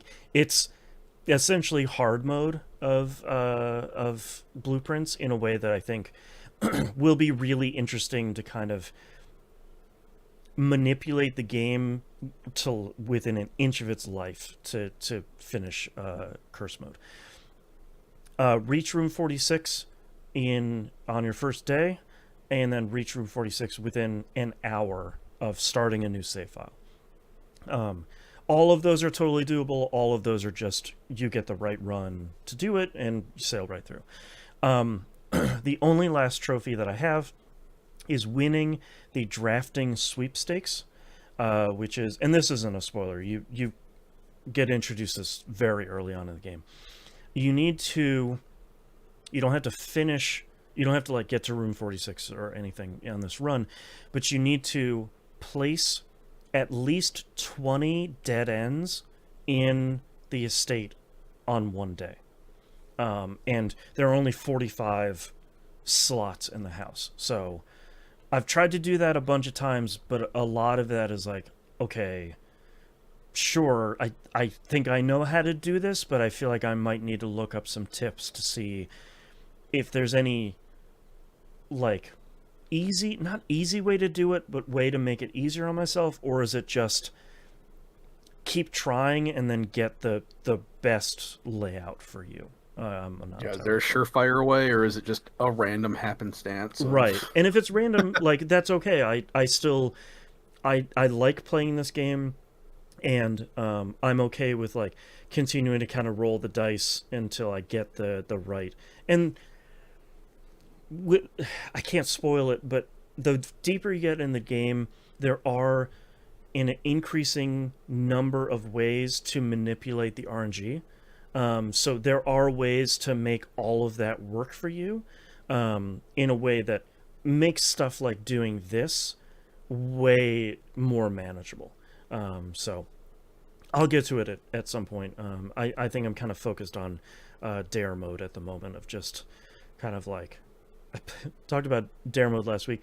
I failed a dare mode yesterday as I went through the front doors of the estate. I picked up the blueprint and I failed immediately. And the first dare was, don't pick up the blueprint in the thing. And I was like, Nice. okay, cool, good. That's actually really funny. So again, blueprints really great. I can't recommend it enough. It's on PS Plus. It's on Game Pass. I would really recommend, if you like puzzle games, to just give it a shot and really give it a try. That I hear so many people, and the more that people are getting around to playing it, I hear the more people that are complaining of, like, it's unfair because the RNG is unfair. I don't think that's inherently wrong, because RNG by definition is inherently unfair. But I think you have to kind of get rid of the idea of, I need to win every run. That's not really what this game is about. It's really about, sure, I didn't get to, my ultimate goal on this run, but I gathered information about 5 to 7 other puzzles I'm working on. I put a bunch more scribbles in my madman's diary here. And to me, that's the real attraction of this game. Okay, one more game. Hey, did you guys know that a brand new expansion came out for Division 2 last week? I do, because it's also on sale for $6 right now. Yeah, I had no idea.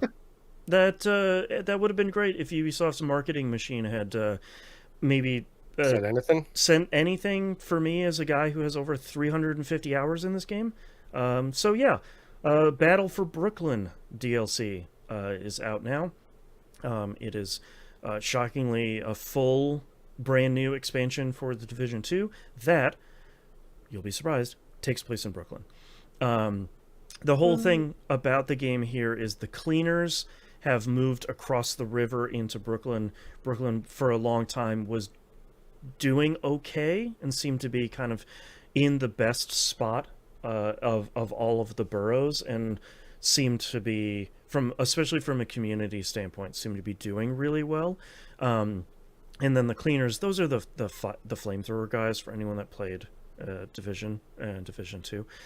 They start moving in. They're starting to try and do their whole cleansing thing with Brooklyn. So you're sent in to kind of address it and make sure that they don't ruin any of the good work that they've been doing over there. I was initially a little bit bummed about this because it only has 2 zones on the Brooklyn map. So you get your kind of your hub area, your kind of safe zone, and then you get 2 areas. One of them is, I'm not going to remember. One of them is Dumbo.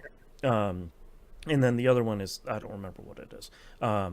But if you look at the previous New York DLC, that had 4 areas, which felt like kind of a more reasonable, I think, size for a piece of DLC. But I think Ubisoft, who made Division? Ubisoft Massive? Is that the one? Yeah, I believe so. I believe so, yes. Yeah. It's not Ubisoft Massive making Division 2 anymore. It's another Ubisoft division, and I don't remember which one it is. So this is like their first big DLC. They took over development of Division 2, I think a couple of seasons into when they started doing seasons. So they've been developing it for quite a while. It was honestly a fairly rocky transition, but over the last, I think, year or so, it seems like things have gotten a lot smoother. So I was initially disappointed by that, but each of the 2 zones feels really good, and it feels, they don't feel super big, but I think they feel packed in a way that feels good enough, I think. And then I just yesterday finished all of the main missions, and I think it was 8 missions, and then 2 kind of larger missions. So most of the missions in Division 2 are like you'll go through, you'll spend, I don't know, 20, 30 minutes in it. You'll fight a boss at the end, and then hooray, you'll leave and you'll go do something else. The last two missions are the kind of typical ones where you take a helicopter to go somewhere. It's a longer mission. You're usually going to fight 3 or 4 bosses, and then the boss you fight at the end is usually going to have some sort of mechanic to it. So I think that's from a mission standpoint, I think that's a much larger piece of DLC than I was expecting. So I think it makes more sense that the map itself is smaller, but the amount of missions we get, it's kind of the opposite of the previous DLC we got, which is okay. Yeah. I think that's okay. Do you know what else Massive Entertainment developed? What's that? Star Wars Outlaws. Right. Avatar Frontiers of Pandora. Yeah, right. And they were... No, because I saw it was on sale, and I was like, oh, maybe I should pick that up so my son and I can play it. Right. And who was working on... It's Division 3. It was Division Heartland. Was that Massive? I can't remember. Div 3 is also on Massive's slate. Okay. Yes. Well, it got canceled, so not anymore. But that's interesting that they did all of that, which makes sense why they...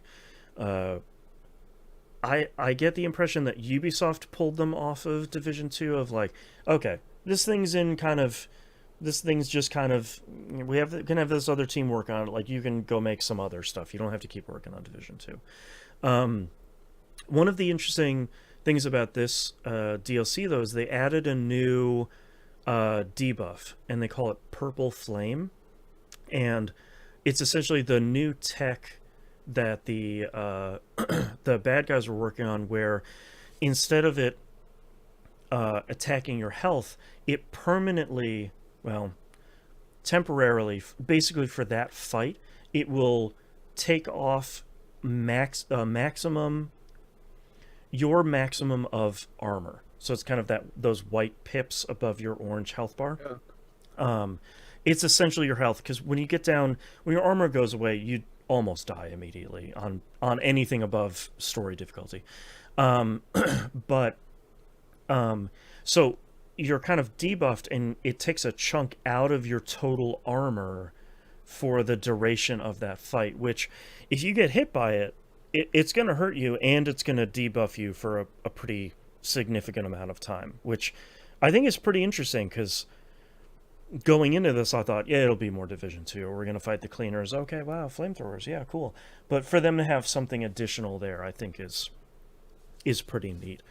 The rest of it is kind of Division 2, and that's okay. I like the Division 2 a lot. I'm happy to be back in the Division 2 and playing it. There's only one other person from the clan playing right now. Shout out to Slick Nick. It's the two of us keeping it down in Brooklyn. Hey man, I don't have 100 gigs free to wrap up those achievements anymore. You wish it was 100 gigs. No, it's only 70 gigs now. I don't know what sort of dark magic they did, but they shrunk it. They shrunk it. I don't have 10 gigs free, dude. Well, 70. We were joking about it in the Discord, because I thought, like, oh god, I got to free up like 200 gigs for the Division 2 now, like all this seasonal stuff, all this DLC. And I went to go download it, and it's like, yeah, it's like 70 something gigs. I was like, okay, great. That's the opposite way that I think any of us expect this stuff to go. So kudos to the team. Nice. And honestly, I really liked the Division 2.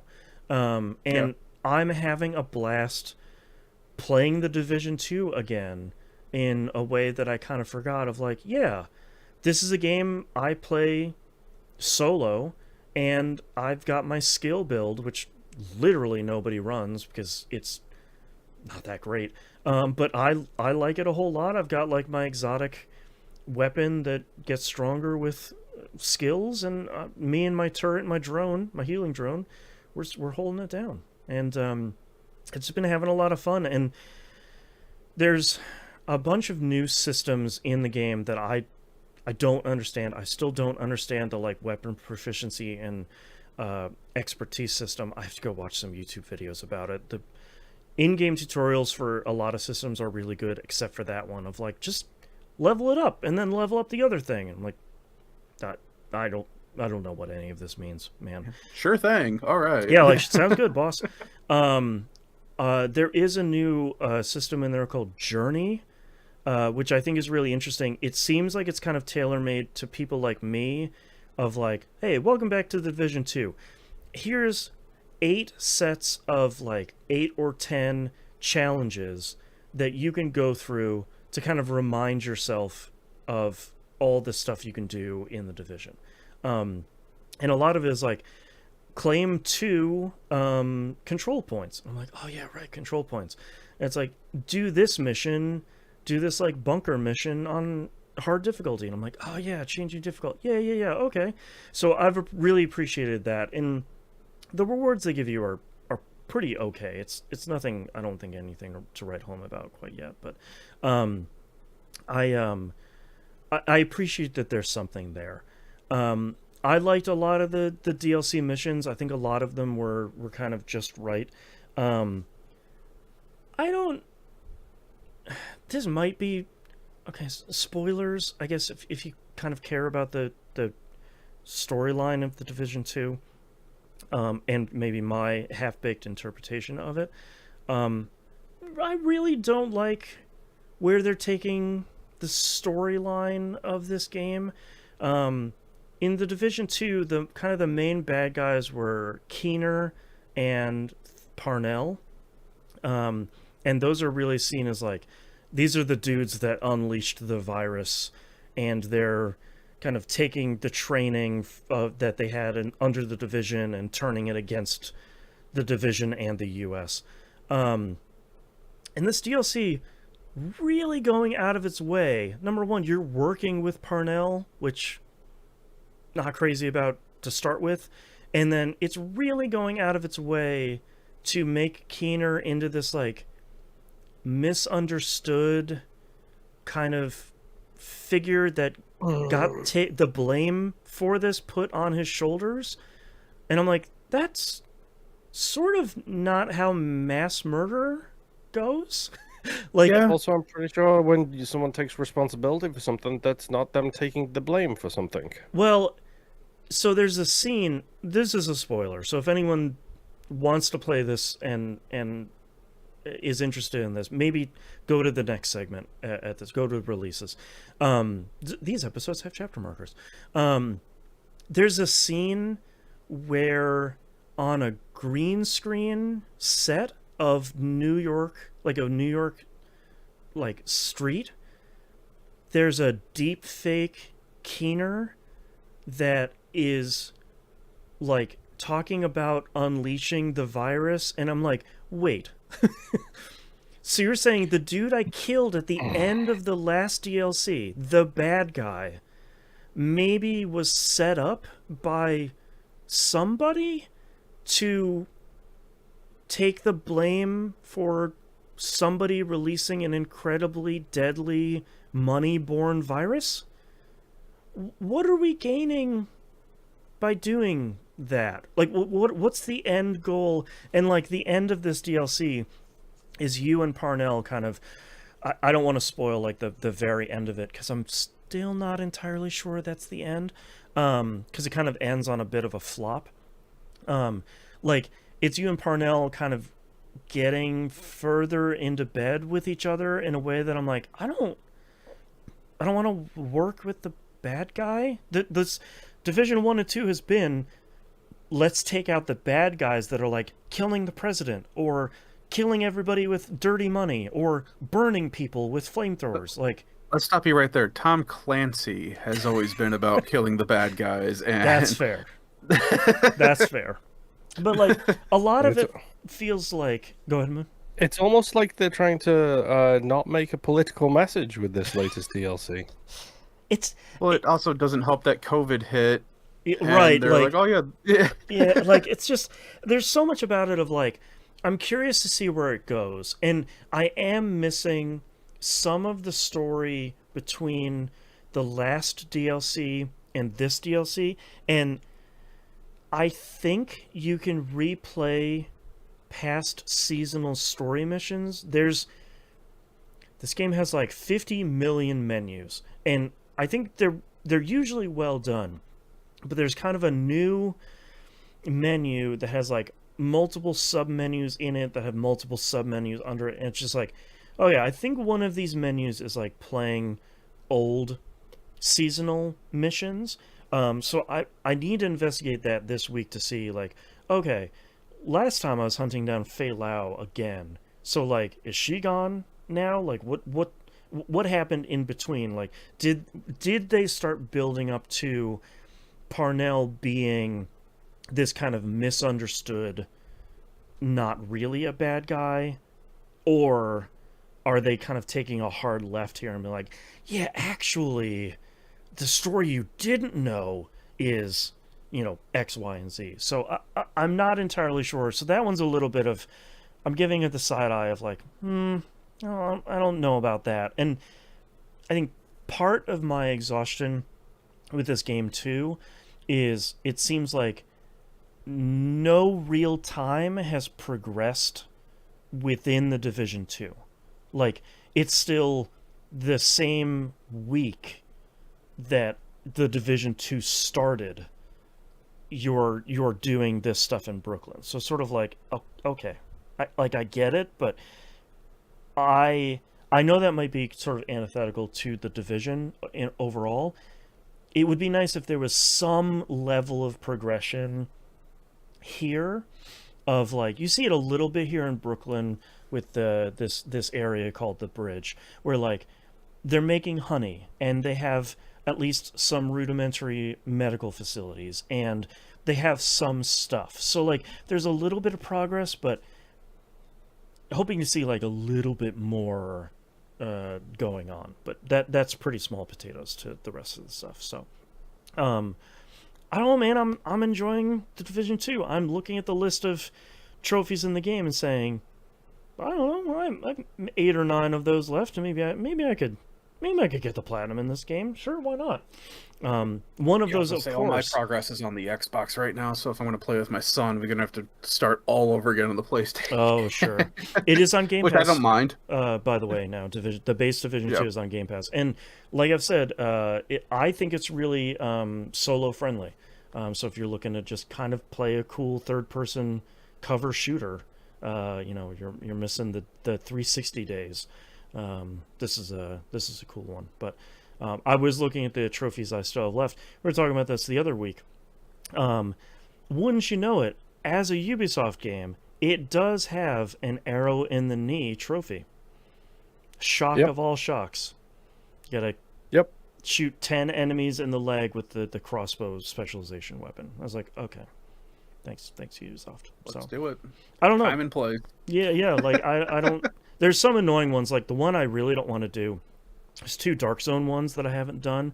One is like kill a rogue agent in every Dark Zone, which like there's 3 of them. It's probably not the worst, but I'm not good at PvP. I did a couple PvP matches. No, this dude, week. you also need to be spec'd superbly specifically. Yeah, I know, because they're the achievements I don't have. Yeah, and the other one I have is hijack a contaminated drop as it's on the rope attached to the helicopter to get carried out. You have to go up and cut one of those off, and that'll give you a trophy. And I'm like, I don't want to do anything in the Dark Zone, man. Like, that's not where I belong. That's not me. So it sounds like it's we're almost like getting the group back together. Nightmares. Yeah, boosting some trophies. Yeah, like I got some good news and some bad news. Division 2 is crossplay. Oh, I didn't know that. Okay, I thought it was between PC platforms. There it is. Thanks, Sony. Yeah. Good job. Killing it. But yeah, I'm enjoying Division 2. I like this game, and I feel like I'm coming back to it at the right point where I need like an open world live service thing to just hop into, do a couple of missions, do some stuff for like a daily, and they're like, oh, run this mission on hard. And I was like, yeah, sure, I've got a half an hour. Play that and be like, okay, that's enough Division 3 for me today. And that's kind of where I'm at right now. So I like it. Division 2. Thumbs up. That's nice. All right. That's all I'm playing this week. Let's take a break. Oh, man. I had to, Yeah, it's always bummed me out that Division 3 got canceled, because that's kind of been my whole reason for not going back into 2. Because I was like, oh, I'll just wait for the new one to come out. Yeah, I And then it that never one did. seemed cool, and so I'm still really bummed that they canceled that. I don't know what happened to it. It must have just gone completely off the rails for them to No, cancel. it's not that. It is the thing you would expect. Ubisoft has decided to stop development on the Division Heartland and has redeployed its resources to bigger opportunities, such as Rainbow Six and Sure. X Defiant. Wow, yeah. Well, I got bad news for the second one. No. Man, X Defiant was a cool game that just never found its audience. Yeah. I don't know. I feel like the Division 2 is kind of like obviously it's not as popular as Rainbow Six Siege is, but I feel like that has to be one of their kind of quietly popular But games. it's different, though. So Because I, for sure, I yeah. don't think it's I don't think it's a case of Rainbow Six Siege is more popular. I just think Rainbow Six Siege is more microtransaction heavy, so it therefore they make prints more money. money from it. Yeah. Yeah. Yeah. So hopefully someday I'd like to see, because I think they canceled the mobile division as well, right? They did, and they cancelled the mobile or whatever the Tom Clancy verse game was. That's been cancelled Oh too. yeah, whatever that was called. Yeah. Oh, that was a whole thing. I had to explain because while I was looking to see, it's like I know I own the Division 2. I just couldn't remember if I owned it on Xbox or PlayStation or what. So I'm like searching on it on my PlayStation because I moved my Xbox into our bedroom, so now I can play on my PlayStation because my wife can watch stuff on the Xbox. It's not interfering with me playing stuff. Cool. So I'm looking and can't find it, and then I start searching. I'm like, crap, is it just Division or is it under T's for Tom Clancy? And right. it is Is under it Tom T's, Clancy's The Division 2? Yeah. Yeah. And my son's like, who's Tom Clancy? So then I sit there and God. explain the whole thing. I'm Good. like, Tom The Clancy. children are healing. That's right. That's right.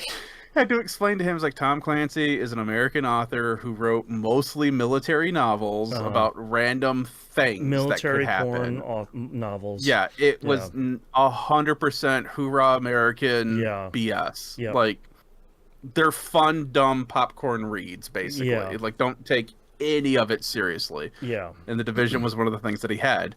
So I'm like, so that's why I got to figure out, okay, is it just Division or is it Tom Clancy's Division? But Yeah.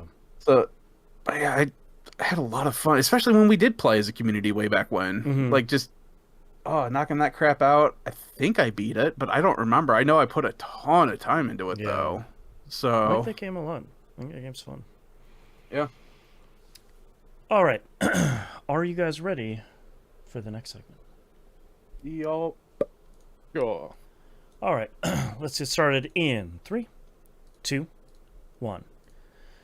Let's talk releases for the week of June 2nd, 2025. Let's just get the big one out of the way. The Switch 2 launches this week on the 5th.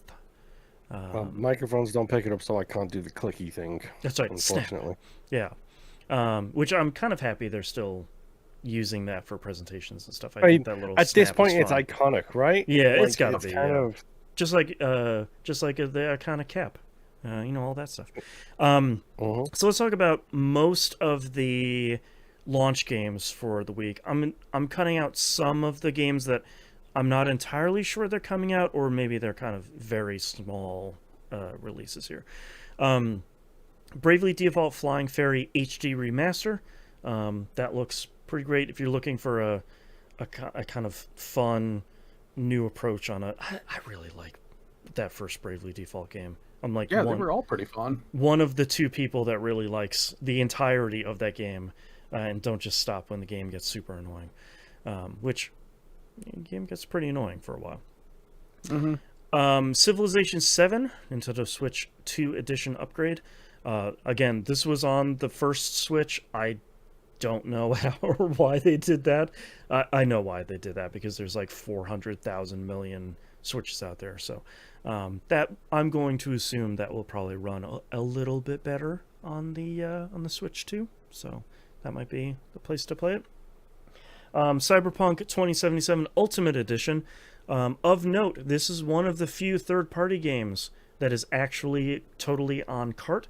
It is not one of the horrible nightmare that's called the Game Key versions. If people haven't heard about this, it's basically just a card that comes in a package, and then the card is like, hey, here's your download code for the game. It's not even it's your license key. That's all it is. It's barely the worst.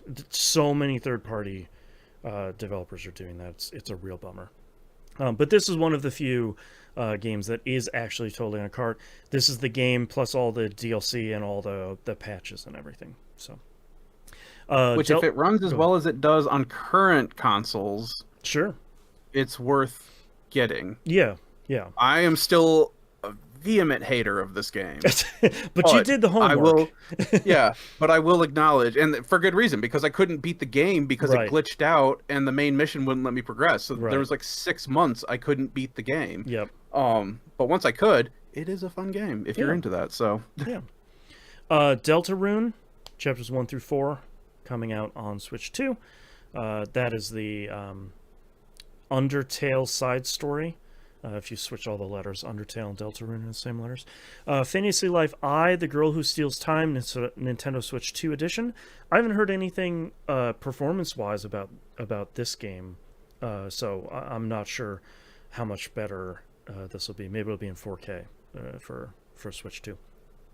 Hitman World of Assassination Signature Edition seems like a pretty great platform to play Hitman games, so that'd be pretty cool. I mean, if you can't do the loop with move, the controller, could you imagine trying to do that in handheld mode with the screen and you're just trying to loop it over them to like if only this I want the Wii. VR piano wire controls. That's right. You know? That's right.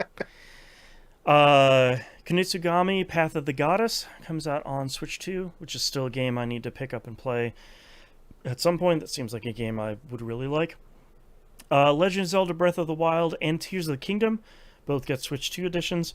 I think if there's any games that I would want to see running on Switch 2, those would be the games, especially Tears of the Kingdom with like the in the sky foggy stuff could run really pretty terribly on the Switch 1. So I want to see beyond the like now it has HDR, now it has 4K. I would really want to see that kind of smoothed out frame rate there. Mario Kart World, that's coming on Switch 2, obviously, but that's one I want to see quite a bit. That sounds like a cool game. If I was getting a Switch 2, I would probably buy that bundle just to get that. Nintendo Switch 2 Welcome Tour. Reminder that is it has $10. Unfortunately, it's not like Astro's Playroom where it's just a already installed thing. So that's a bummer because that looks fun.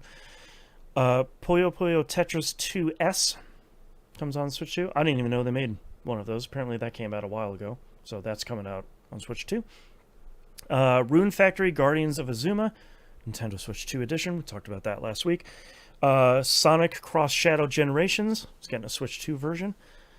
Split Fiction, which I believe is already out on the Switch 1, is getting a Switch 2 version. Suikoden 1 and 2 HD Remaster, Gate, Rune, and the Dunen Unification Wars. Shouldn't have even read that whole thing out. It's getting a Switch 2 version. I don't know why. That probably just ran just fine on Switch 1. Yakuza 0 Director's Cut is coming out. If you haven't played Yakuza 0, it's really good. That's my recommended starting point. It has 26 minutes of additional cutscenes from if I remember correctly. So I will probably just watch that on YouTube. That way I don't get pulled back into playing Yakuza 0 again. And then Nintendo Classics GameCube is launching, I believe, at the day and date with the Switch 2. That has F-Zero GX, Wind Waker, and Soul Calibur 2. So Zero GX was that was a game that maintained the brutal difficulty of the F-Zero games, I will say. And still watching stuff of that because you know it's a kind of a popular speedrunning game. Just blisteringly fast. I just still not playing it. It just seems incomprehensibly fast even today. So, yeah, really great. So that's, as far as I can tell, the majority of the Switch 2 launch games there. We do have a couple of additional games here. Rise of Industry 2 comes out PS5, Series consoles, and PC. It says, navigate the competitive industrial landscape of vibrant 1980s USA. So that's a heck of a sales pitch here. But like, this is one of those kind of business industry management kind of god games. I think people Tell really me you don't know the long-term effects of Reagan without telling me you don't know the That's right. long-term effects of Reagan. That's right. We're just gonna ignore it. We're gonna ignore all of it. Go watch RoboCop, you fools. That's right. That's right. So I think, if I remember correctly, people really liked the first one of these. I think this was a pretty big hit. So the second one looks pretty cool, honestly. But I can't get into one of these games right now. That'll be my entire life if I dive into that. Next game here, Deltarune. All 4 chapters for some platforms, chapters 3 and 4 for other platforms. Out on PS4, PS5, Switch, and Switch 2, PC, and OS X. Chapters 1 and 2 have been out for a while on a bunch of platforms. 3 and 4 are coming out as well at this point. So, look, you don't need to tell me what... I don't need to tell you what these are. You know what Undertale is. If you like Undertale, you've probably been playing this already, and you're counting down the days. So, it's more Toby Fox greatness. So, go play it. Whatever it is, I'm not entirely sure. And lastly here, Zenless Zone Zero comes out on Series consoles. This comes alongside the big 2.0 update for Zenless Zone Zero. So the Xbox platforms. Which one is this one? Which one is Zenless Zone Zero? This is the Does the Hoyoverse? It's not the one that the gacha stuff. Yes. Yeah, it's still a gacha game. Yeah. It's not the turn-based one. That's Honkai Star Rail. This is the third-person beat-em-up gacha one with the really stylish kind of cyberpunky looking one. I think this game's really cool. I just can't play another gacha game. Like I can't do that to myself at all, or my wallet. So as much as I liked this game, as much as it seemed cool, it was like, all right, let's do your first 10 pull. I'm like, nah, I see you later, bye. Yep. So. I still have fond memories of Genshin Impact, and I would like to keep them fond. Yeah, ditto. Yeah, I always see these like news stories of like, oh, look at these 3 new characters you can pull in Genshin Impact. I'm like, not today, Satan. Put it away. Come on, man. I'm not going back there. The only relationship I have with Genshin Impact is it is currently installed on my external drive where I cannot play it. It is 115 gigs, and I cannot hear that meme with the girl from it singing without it being stuck in my head for a week. Yeah, you should probably just get rid of that. You don't uninstall it. You don't Probably, need to yes. open that door. That's well, right now I can't. I would have to move it before I open it. Well, that's true. You can just delete it before you even have the option. Just get it out of there. That's true. Yeah. Just scrub that hard drive. It's no right. longer safe. Scrub the evil out of there. Like Bob Ross said, beat the evil out of it. Anyways, that's all the releases for this week. It means we're at the end of our episode. Thank you very much, everyone, for listening. TVGP.tv is the place to go. Everywhere to find and follow us is on the right-hand side of the page. Please don't forget to join our Discord server, discord.tvgp.tv. We do have the best community on the internet. I'm not just saying that to say it for fun. We really do have the best community over there. So go become part of it. And it's not one of those like, talk about this all the time. I don't have like 400 different channels and you get in trouble and get, temporarily banned if you post in the wrong one. All of us post in the wrong ones all the time. It's fine, and none of the channels move, at lightning speed. So you're good. Come talk about food with us. Show us your cool food you found. That's the stuff that's the biggest hit. at least personally. Patreon.com/E1M1 or E1M1.cash. Ones equals numbers, so on and so forth. $5 a month tier is a recommended one. Anything above and beyond that, save that for your rich friend. We greatly appreciate their payment, their patronage over there. If you can't support us financially, please like, comment, subscribe on the YouTube videos. Follow us on Blue Sky. That's really the only place we are at the moment. I have to do like a goodbye post on Twitter at some point of like, we're not here anymore. Go to the campsite, campsite.bio/E1M1 for all the links. Oh yeah, please rate us and review us positively, not negatively, over on whatever podcasting platform or app or podcatcher or whatever. That's easily the biggest way you can help any podcast of our size, especially like we are an independently run, listener-supported show. I'm not running ads on anything. I don't have a giant platform to say like, here's our podcast, and I could probably put out a press release, but no one's gonna pay attention. Anyways, that's the biggest way to support podcasts like this is go and review it. That helps us on the algorithm and helps us get the show into more people's ears. So please go do that. Just remember, TVGP was independent before it was cool. That's right. Before we had a name for it. We've always been cool, baby. Before it was a non-professional podcasting. That's right. Before it wasn't a bad idea to do. A lot of haters in those early days. I still remember starting the show, and I'm like, oh, I'm gonna start a podcast, and people are like, the hell's that? And I'm like, well, it's like a radio show on the internet, and they're like, okay, why the hell are you gonna do that? It's like, okay, that's fine. And now everybody listens to podcasts. Ever since Conan O'Brien started them. That's for you, Mackie. Anyways, thank you very much, everyone, for listening to the show. Thank you so much. We'll see you all next week. Bye.